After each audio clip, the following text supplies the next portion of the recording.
My name is Austin Stevens.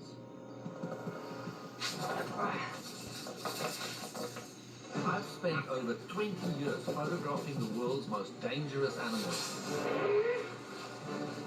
Now I face quite literally my biggest challenge yet. Good rhinos all around me.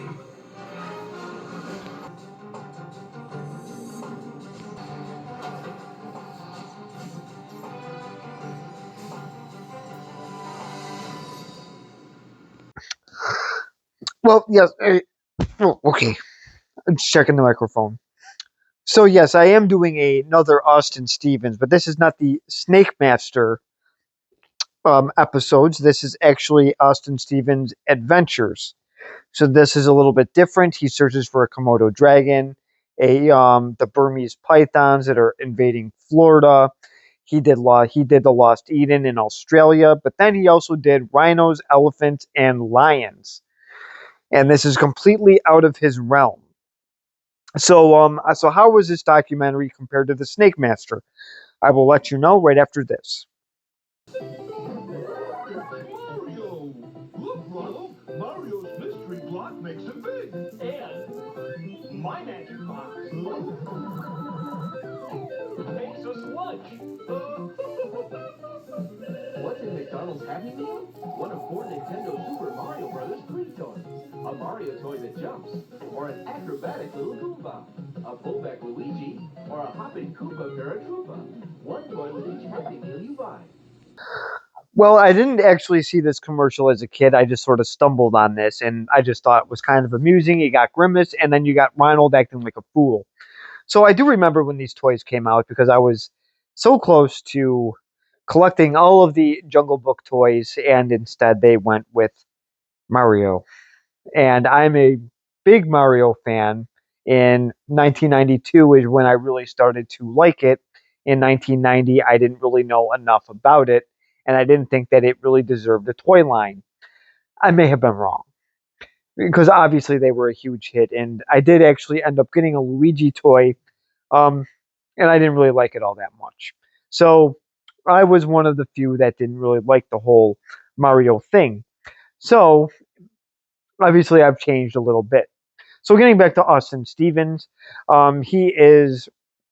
I guess they want him to photograph mammals for the most part of this new season that did come out, and this was completely out of his comfort zone. He would rather film, I guess, and handle poisonous snakes than take pictures of rhinos, lions, wolves, and elephants. Oh, yes, and hippos as well. He says that they are so unpredictable, but I don't know how snakes aren't. I'd actually have to sit down and ask him these questions. So, yeah, not going to happen. So, I will actually just show the first clip now. He is looking to actually photograph a rhino. Even the dangerous ones.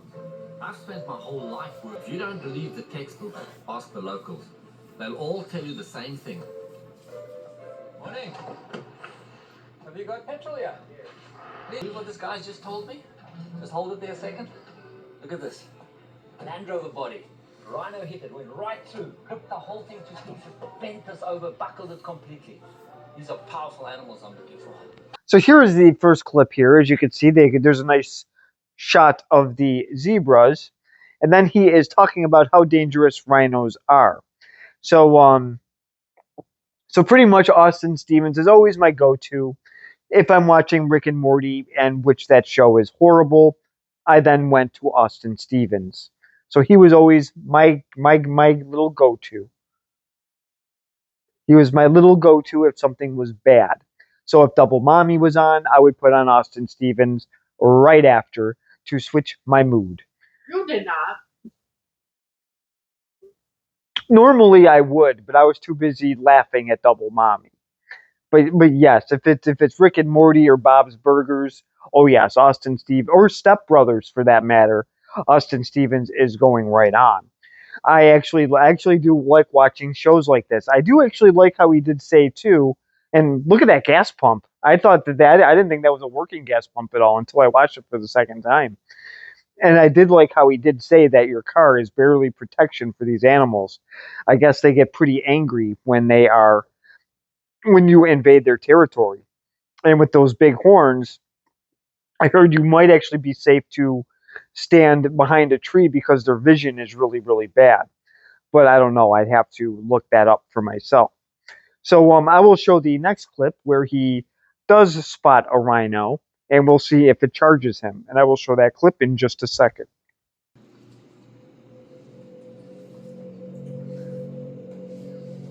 I can definitely see him. Quite clearly.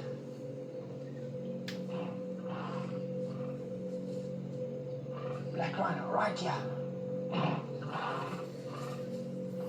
Time for my monopod plan. This might be my chance. There is one sturdy looking tree, but it's a bit further away than I'd like. Well, this is him tracking the rhino, and he does actually spot it eventually. And but then it decides to charge him, so he has to decide what to do. So I will show the clip of the charging Discord member, I mean Rhino, in just a second.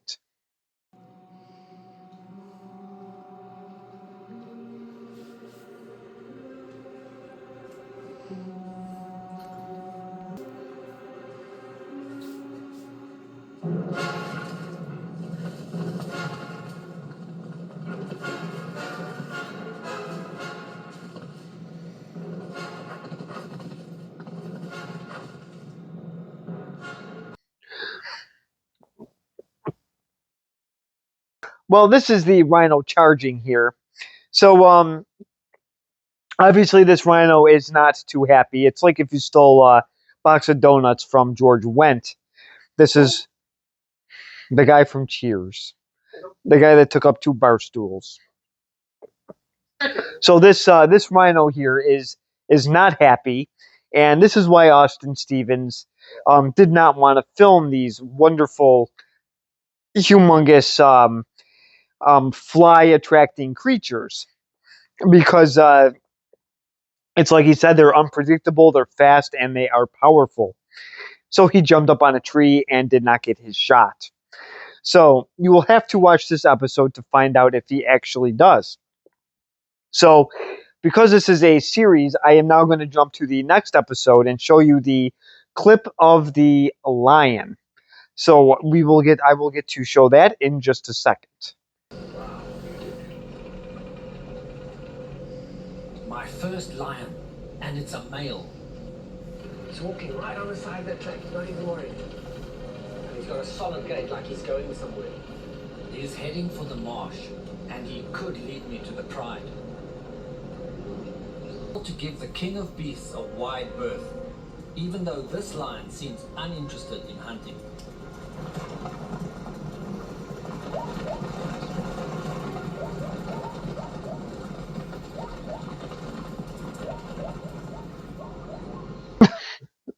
So I thought this was actually pretty cool here. So he's just riding along the side, and out he sees this wonderful male lion. I don't know why he just didn't get the Find My Cat app. He would have found it just right then and there. It's probably only $11 a month. So I was waiting for my cat Stimpy to appear, but the prince decided to attack him. So Stimpy, our cat, couldn't see his cousin on TV. And did you see the size of those paws? They are huge. So again, this is way out of his element. I'm sure that he wasn't too comforting having this lion that close. It's like he said, he has seen pictures of a lion attacking cars, and this thing did keep looking back at him. And this is a very, very big cat. So this is not Catwoman for all those superhero people out there. This is a real cat, a real animal, not fantasy. So so next I will show Austin Stevens running into Rosie O'Donnell. I'm sorry, I mean an elephant. They actually have a smaller trunk than she does. So I will show the scenes with the elephants. This is actually kind of amusing as well because one is right at the rear side of his car. So and Austin Stevens has his little he has the interesting tone of his voice that does make you laugh from time to time. Other people may find him annoying, which I just found out. So I will show that clip in just a second.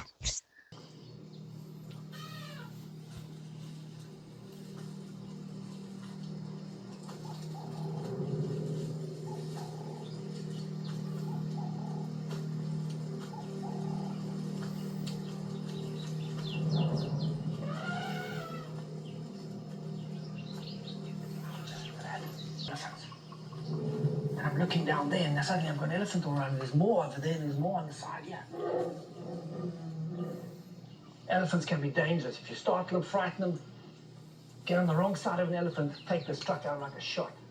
The one behind me that tells me it's time to get going. More concerned with elephants than the track ahead, I suddenly find myself in very rough terrain. Well, this is the elephant here. It kind of reminds me of Ethel Merman in the movie It's a Mad, Mad, Mad, Mad World. And it looks very, very angry. I believe its ears are even starting to flare out a little bit, which I think is a warning sign that you better get out of here. So this has to be a good shot no matter what. It shows the baby, it shows the whole herd of them. And then, yes, he does manage to make one mad. But now later on, he does manage to see a cheetah after he drives off. So overall, it was a very, very good trip.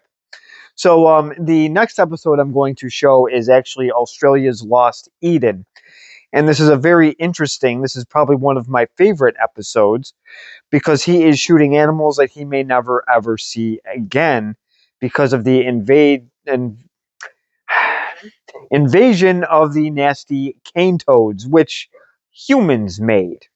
They genetically made these toads to eat the cane beetles, and the experiment went really, really wrong.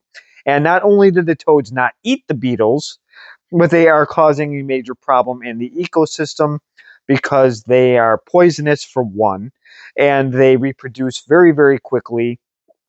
So even if something eats the toads, they die. So, and then the toads get really big, so they eat some of the smaller animals as well. So Austin Stevens does explain all this, and he pretty much makes a comment that humans pretty much do a good job of destroying the planet. And with them taking a lost area, what did we do? Oh yes, we brought them here to Florida. So the experiment goes wrong somewhere else, and then we say, well, it's screwed up in Australia, let's try to make it work here. And somebody actually defended that and said it was a good idea. And I said, no, it was a horrible idea. They should have saw that it failed in Australia. And then I got the infamous blank stare. So I will show the episodes of these big fat toads. I think that they do some things very well. They destroy the ecosystem, but then they seem to have trouble moving furniture and also shipping things on Amazon to the wrong place, like zip ties. So I will show the cane toad in just a second.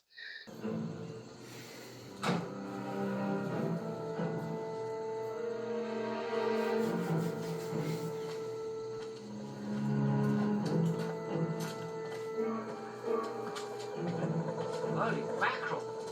Look at all these toads. Ah, there's toads everywhere. I've never seen so many toads in my... Enormous. Look at that. Off you go, boy. That's the biggest cane toad I've ever seen in my life. Just look at it. It's fantastic.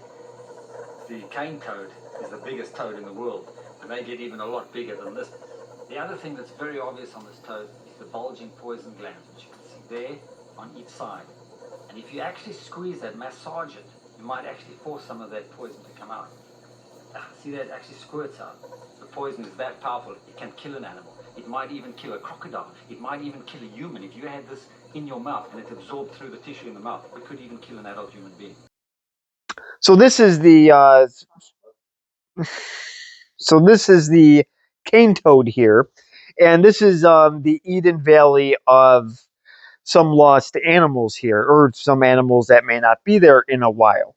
So during the other episodes, he only did film one elephant, or he just filmed a lion. This one, he actually does film a few of them.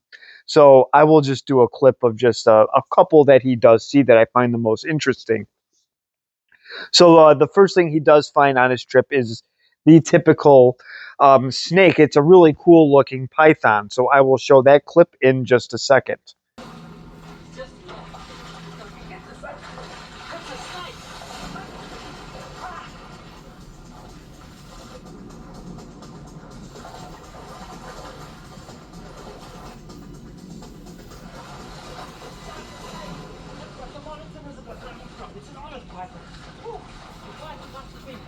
Actually see the sheen on his body when you put him in the sunlight. All the reflections of the droplets. It's fantastic. It's like an iridescent color. It's almost like oil on water. Well, this is the wonderful snake that he does catch. It was going after a monitor lizard. So obviously the snake is not happy because he just interrupted his little dinner time. Animals don't like that. The people don't like that. That's like if Discord members are having their Wendy's value meal and you come in and swoop at it. Then they will boot you. So now I will show the next clip. This is actually a blue-tongued skink. So he does find this lizard, and now these are actually. I did have one of those, and this is one of the reasons why they are bringing them into the pet trade, because they thrive most of the time. They thrive in captivity because they eat almost anything that is protein, including garbanzo beans. So I will show that clip in just a second. Try something else. Look at that. Ah, that's a blue-tongued skink. This is one of the most beautiful lizards you get in Australia, the biggest skink they have. The reason they call it the blue-tongued skink is because he's got a very, very blue tongue, which he's demonstrating quite clearly now. Look at that. Hey, show me your tongue. Look at that. Well, this is the blue-tongued skink, and yes, I did have one of these, and I did name it Blue.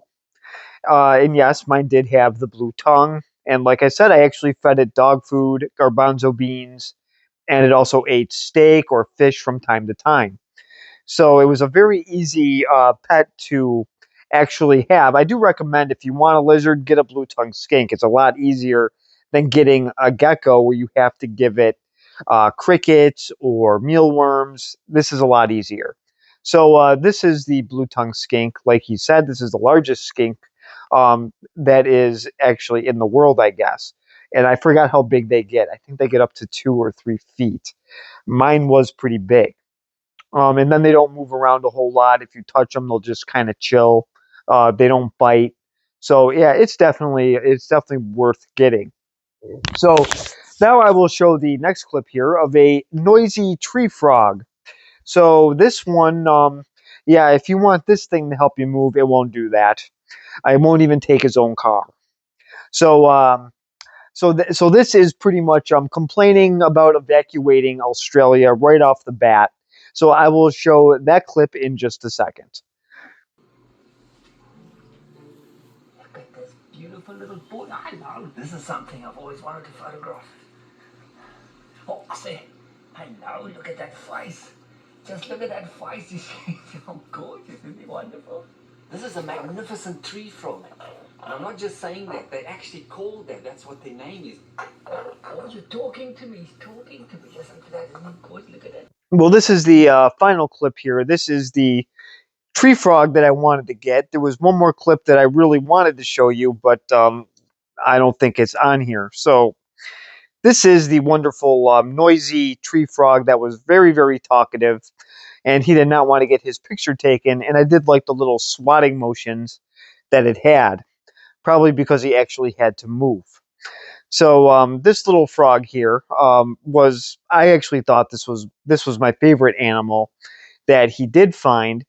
I just didn't I didn't hear in the clip what danger the cane toad was to that type of frog, because there's some animals that were um, not really that affected by it, but still though was eating the food that other animals eat. So that could have been it, as my alarm goes off, which means it's 4 o'clock in the morning. So this was unfortunately the final clip that I did show. So he did get to see the animals that he wanted to. The clip that I wanted to show was they actually have toad catchers. Yes, it got to that point, just like how Florida has people catching the pythons or trying to.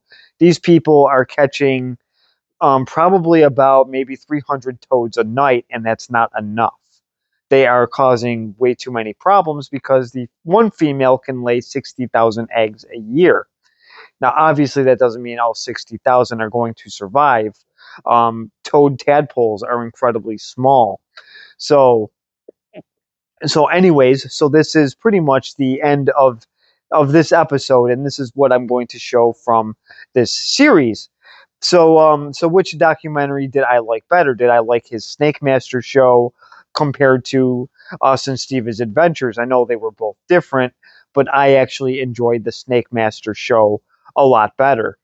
The ones with the mammals were cool, but he only mainly just showed him trying to get the actual mammals and not the other animals along the way. I like the Snake Master ones because it showed you a variety of animals, even though they were reptiles and not everybody likes those. So, so it's but so if I did have to grade it, I would give it a B minus. Other people might enjoy it more because they're mammals. People would rather watch a hippo or a rhino. Not me. I like the variety of animals. Somebody else is raising their hand saying, yes, I would rather watch that as well. That person is also saying, why couldn't you put on Steve Irwin? Well, That person's off saying you lie. I did not lie. I You didn't said think that. there's no snake. Well, I didn't think there was. My bad. I was not planning on showing that. I didn't think it was that episode either. I thought that python was actually on the one on the Australian. What was he looking for? It was actually one that he actually had in Australia, and he looked at a brown snake. So, it was the Parenti episode, I believe. It was the one with the big lizard when he went to Australia. That's what I thought it was from. And I think our cat is having a problem. So this is one that I do recommend checking out. It's still better than whatever is on now with Jersey Shore, the Alabama Shore, the stupid Chrisley Knows Best, Bob's Burgers, Rick and Morty. Stimpy agrees with me. That's why he's throwing up. And I don't know what other cruddy show is on now, but this is much better, and you can check it out on YouTube. So, yeah, so comment below, subscribe if you want, and thank you very much for watching.